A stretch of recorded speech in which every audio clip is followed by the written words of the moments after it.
Hi friends, class 10 converse of Thales theorem कह सकते हो, converse of basic proportionality theorem कह सकते हो। आज हम वो करेंगे। एक इंपॉर्टेंट थ्योरम है, ठीक है, इजी है बहुत। ये कहता है कि अगर एक ट्राइंगल में एक लाइन ऐसी हो जो ट्राइंगल्स की किन्हीं भी दो साइड्स को दो पॉइंट पे कट करती हो और इस तरीके से कट करती हो कि उनकी साइड्स का रेशियो इक्वल हो, यानी कि A D upon D B equal हो ए ई अपॉन ई सी के, तो जो लाइन होगी यानी कि जो एल है, जो डी ई है, वो पैरेलल होगी बी सी के। ये हमें प्रूव करना है। तो इसको हम कॉन्ट्राडिक्शन मेथड से प्रूव करेंगे। इट मीन्स जो हमें प्रूव करना है उसका हम क्या ले लेते हैं, उल्टा ले लेते हैं। तो हम जब हम प्रूव करेंगे तो मैं कॉन्ट्राडिक्शन मेथड का यूज़ करूँगी और एज्यूम कर लूँगी।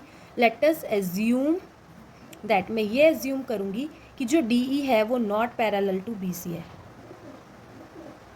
अगर पैरेलल नहीं है तो साइड्स का रेशियो तो इक्वल होगा नहीं।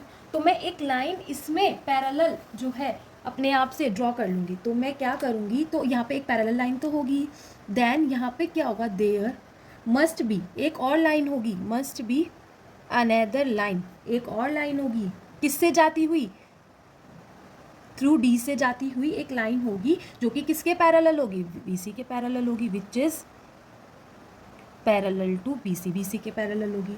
अब लाइन ड्रॉ कर लो, तो मैं लेट कर लेती हूँ, यहाँ पे एक लाइन ड्रॉ कर लेती हूँ एफ, तो मैं लेट कर लिया मैंने, डी एफ पैरेलल है बी सी के।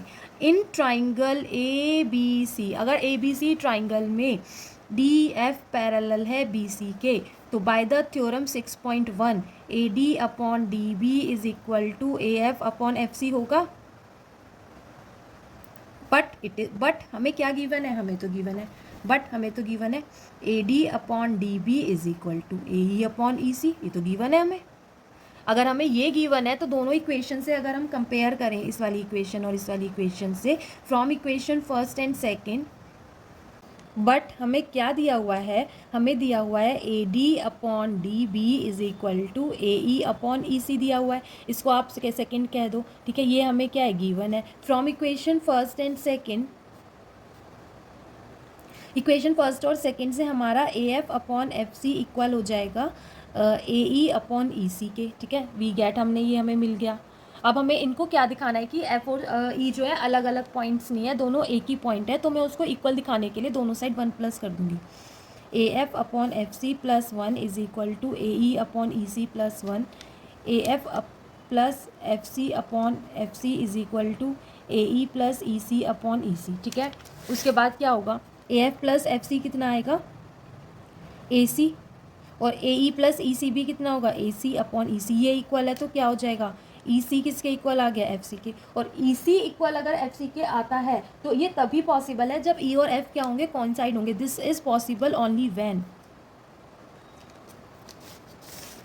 This is possible only when, कब पॉसिबल है ये सिर्फ तभी पॉसिबल है जब E and F R coincide. और अगर वो कोइंसाइड करते हैं तो आर इंसेप्शन इज रॉन्ग, हमारी इंसेप्शन रॉन्ग हो गई। ई एंड एफ कोई अलग अलग पॉइंट नहीं होंगे, एक ही पॉइंट होंगे। एंड हैंस जो हमारी ई डी ई होगी वो पैरेलल होगी बी सी की, और यही मुझे प्रूव करना था। Hence proved. वीडियो अच्छी लगी हो तो चैनल को सब्सक्राइब ज़रूर करें।